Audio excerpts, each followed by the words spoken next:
രേണുസുധിക്കെതിരെ ഉണ്ടെങ്കിൽ കിച്ചു ഒരു വീഡിയോ ഇട്ടിട്ടുണ്ടായിരുന്നു. ആ ഒരു വീഡിയോ വന്നതിന് ശേഷം ഉണ്ടെങ്കിൽ ആൾക്കാർ മൊത്തം രേണുവിനെതിരെ നെഗറ്റീവ് കമൻസ് ആയിട്ടൊക്കെ വന്നിട്ടുണ്ടായിരുന്നു. അതുപോലെ തന്നെ രേണുവിൻ്റെ ചേച്ചിയും ചേച്ചിയുടെ ഭർത്താവിനെതിരെയൊക്കെ കുറേയധികം പേര് കമൻറ്റൊക്കെ ഇട്ടിട്ടുണ്ടായിരുന്നു. ആ സമയത്ത് രേണുസുധി ഉണ്ടെങ്കിൽ പറഞ്ഞിട്ടുണ്ടായിരുന്നു, ഞാനും അവനുമായിട്ട് കുഴപ്പമൊന്നുമില്ല, പെട്ടെന്ന് എന്താണ് ഇങ്ങനെ പറഞ്ഞതെന്നൊന്നും അറിയത്തില്ല, അതുപോലെ തന്നെ പൈസയൊക്കെ ഞാൻ അയച്ചു കൊടുക്കുന്നതാണ്, ഇത് മറ്റു ചിലരാണ് അവനെ ഇങ്ങനെ ബ്രെയിൻ വാഷ് ചെയ്തതാണ് എന്നുള്ള രീതിയിലൊക്കെ രേണു പറഞ്ഞിട്ടുണ്ടായിരുന്നു. എന്നാൽ പോലും രേണുവിനെതിരെ ഭയങ്കരമായിട്ടുള്ള രീതിയിൽ സോഷ്യൽ മീഡിയയിൽ നെഗറ്റീവ് കമൻസും ആൾക്കാർ അത് എടുത്തു വെച്ച് റിയാക്റ്റ് ഒക്കെ ചെയ്യുന്നുണ്ടായിരുന്നു. ഇപ്പോൾ ലേറ്റസ്റ്റ് ആയിട്ട് രേണുവിൻ്റെ ഇൻസ്റ്റാഗ്രാമിൽ സ്റ്റോറി എന്ന് പറയുന്ന ഒരു രേണുവിന് വേണ്ടി ക്രിയേറ്റ് ചെയ്തൊരു വീഡിയോ ഷെയർ ചെയ്തുകൊണ്ടാണ് ആ ഒരു സ്റ്റോറി ഇട്ടിട്ടുണ്ടായിരുന്നത്. ആ വീഡിയോയിൽ ഇത് കണക്ക് പറയുന്നത്, കല്യാണം കഴിച്ചപ്പോൾ തന്നെ വളരെ ചെറുപ്പത്തിൽ തന്നെ ഉണ്ടെങ്കിൽ ഒരു കുട്ടിക്ക് അമ്മയായി, അതിന് ശേഷം ഉണ്ടെങ്കിൽ ഭർത്താവ് മരിച്ചു, എന്നിട്ട് 2 കുട്ടികളെ വേർതിരിവില്ലാതെ നോക്കി, എന്നിട്ട് അവസാനം ആ ഒരു മോൻ തന്നെ ഒറ്റിക്കളഞ്ഞു, എന്നിട്ട് അതൊരു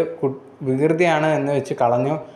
എന്തൊക്കെ പറഞ്ഞാലും സ്ത്രീ എന്ന നിലയിൽ വളരെ വലിയൊരു സ്ട്രോങ് ആയിട്ടുള്ള ഒരാളാണ് എന്നുള്ള രീതിയിൽ ഒരു വീഡിയോ രേണുവിന് പറ്റി ഉണ്ടാക്കി ഇട്ടിട്ടുണ്ടായിരുന്നു. അത് ഷെയർ ചെയ്തുകൊണ്ടാണ് രേണു സ്റ്റോറി ഇട്ടിട്ടുണ്ടായിരുന്നത്. അതുപോലെ തന്നെ രേണുവിനെ സപ്പോർട്ട് ചെയ്തുകൊണ്ട് ജാസിയൊക്കെ ഇൻ്റർവ്യൂ എടുത്തിട്ടുണ്ടായിരുന്നു. ഇത് കണക്ക് ജാസി എടുത്തൊക്കെ പറഞ്ഞിട്ടുണ്ടായിരുന്നു, ഇത് കിച്ചുവിന് ആവശ്യത്തിന് പൈസയും കാര്യങ്ങളൊക്കെ കൊടുക്കുമെന്നുള്ളൊരു കാര്യം. ആ ഒരു ഇൻ്റർവ്യൂയുടെ ചെറിയൊരു ക്ലിപ്പും കൂടി രേണുസുധി ഉണ്ടെങ്കിൽ ഇപ്പോൾ ലേറ്റസ്റ്റ് ആയിട്ട് സ്റ്റോറി ഇട്ടിട്ടുണ്ടായിരുന്നു.